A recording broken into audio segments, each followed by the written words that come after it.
এটা আমার হারভেস্টার পিঁপড়ের কলোনি। যদিও গত 30 দিন ধরে এটা একটা শুধুমাত্র নলের মধ্যেই বড় হয়েছে। গত 1 মাস ধরে আমি তাদের জীবনযাত্রা নথিভুক্ত করে আসছি, যার মধ্যে রয়েছে শিকার, বাসস্থান তৈরি এবং খাওয়া সহ আরও অনেক কিছু। বনের বাস্তব পরিস্থিতি অনুভব করার জন্য আমি বেশ কিছু শিকারীর সঙ্গে তাদের পরিচয় ঘটিয়ে দিয়েছি। সব কিছু ভালোভাবে বোঝার জন্য আমাদের প্রথম দিনে ফিরে যেতে হবে, যখন আমার কলোনিটি একটা সিঙ্গেল টিউবের মধ্যে ছিল। এদের অনেক ছোট মনে হলেও এরা ছিল বেশ শক্তিশালী। এটা প্রমাণ করার জন্য আমি একটা ছোট্ট পোকাকে এর মধ্যে ভরেছি। কলোনিটি কয়েক মুহূর্তের জন্য ডিফেন্স মোডে চলে গেল এবং ঝাঁকে ঝাঁকে পোকাটির উপর আক্রমণ করতে শুরু করলো। একটা পিঁপড়ে তোর গলার নরম জায়গাটা কামড়ে ধরে নিল এবং বাকি পিঁপড়েগুলো রানী এবং ডিমকে প্রোটেক্ট করার জন্য তাদের ঘিরে দাঁড়িয়েছিল। পিঁপড়েগুলো তাদের হুল দিয়ে পোকাটাকে অনবরত আঘাত করতেছিল, যেন সে তাড়াতাড়ি প্যারালাইজ হয়ে যায়। পোকাটি মারা গেলেও 3 দিন ধরে পিঁপড়েগুলো তাকে খেয়ে শেষ করতে পারল না। আমাকে পিঁপড়েগুলোকে এক জায়গায় দেখে বিরক্তি বোধ হচ্ছিল এবং পিঁপড়েগুলোও মনে মনে বলছিল যে আমাকে এখান থেকে বের করো। এটাই ভালো সময় পিঁপড়েগুলোকে একটি বড় নতুন বাড়িতে নিয়ে যাওয়ার। এটা একটা হাইব্রিড বাসা এবং এটাই তাদের নতুন বাড়ি। পাইপ দিয়ে কানেক্ট করার কিছুক্ষণ মধ্যে একটা পিঁপড়ে তাদের সবার আগে হাঁটতে শুরু করে। নতুন বাড়িটি আবিষ্কার করার পর সে তার পুরনো বাড়িতে ফিরে যায় তাদের নতুন বাড়িটি সম্পর্কে জানানোর জন্যে। এবং ধীরে ধীরে সকল পিঁপড়ে তাদের পুরনো বাসস্থান ছেড়ে নতুন বাসস্থানের দিকে অগ্রসর হয়।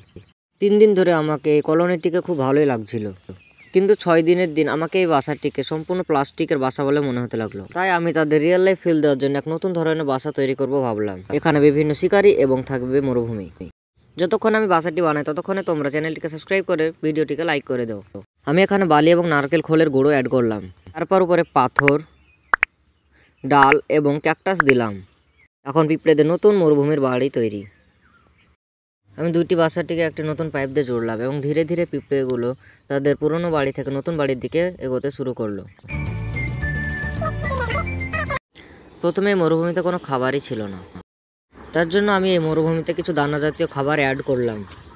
এগুলোর নাম ডেড লায়ন সিডস। ধীরে ধীরে সকল পিঁপড়ে তাদের পুরনো প্লাস্টিকের বাড়ি ছেড়ে নতুন মরুভূমির বাড়িতে তাদের খাবার সহ চলে আসতে থাকে। একটা পিঁপড়ে অনেকক্ষণ ধরে হাঁটতে থাকে এবং ধীরে ধীরে সে একটা নতুন গর্তের কাছে এসে উপস্থিত হয়। সে বুঝতে পারেনি সে তার জীবনে সবচেয়ে বড় ভুল করতে বসেছে। ঠিক তারপরে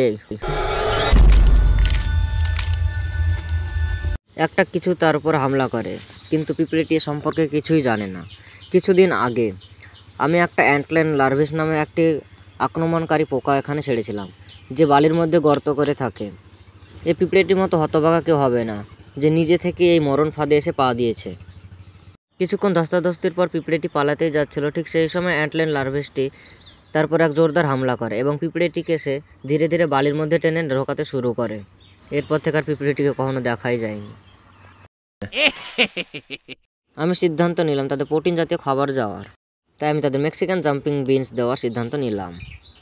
এগুলো দেখতে অনেকটা বড় বড় জায়ান্ট সিডসের মতো মনে হলো। এগুলো নড়ে চড়ে, তার কারণ হলো এগুলো এক ধরনের শক্ত খোল যার ভেতরে রয়েছে শুঁয়োপোকা, যা থেকে কিছুদিনের মধ্যে প্রজাপতি বেরিয়ে আসতো। কিন্তু এগুলো থেকে আসবে না, কারণ এগুলো পিঁপড়ের খাবার। পিঁপড়েগুলো এগিয়ে যাওয়া দেখে মনে হলে সে গিয়ে তাদের খাওয়া শুরু করে দেবে, কিন্তু তারা এগুলো কিছুই পারলো না, কারণ এর খোলসটা খুবই শক্ত। তাই আমি খোলস ছাড়িয়ে শুধুমাত্র ভেতরে শুঁয়োপোকাটিকে বের করে খাবার হিসেবে দেওয়ার সিদ্ধান্ত নিলাম। কিছুক্ষণের মধ্যে একটা পিঁপড়ে তার দিকে এগিয়ে এলো এবং তার শক্ত চোয়াল দিয়ে নরম ক্যাটারপিলারটিকে আক্রমণ করতে শুরু করলো। এটা পিঁপড়ের খাবার হিসেবে অনেকটাই বড়। প্রোটিন জাতীয় খাবারের জন্য রানীটি অনেক অনেক অনেক বেশি ডিম পাড়তে শুরু করলো। 10 দিনের মধ্যে কলোনির পপুলেশন এতটাই বেড়ে গেল যে পিঁপড়ের সংখ্যা অনবরত বাড়ছে। তাই আমি ভাবলাম তাদের জন্য এক নতুন বাসস্থান তৈরি করার। পার্ট 2 এর জন্য সাবস্ক্রাইব করো।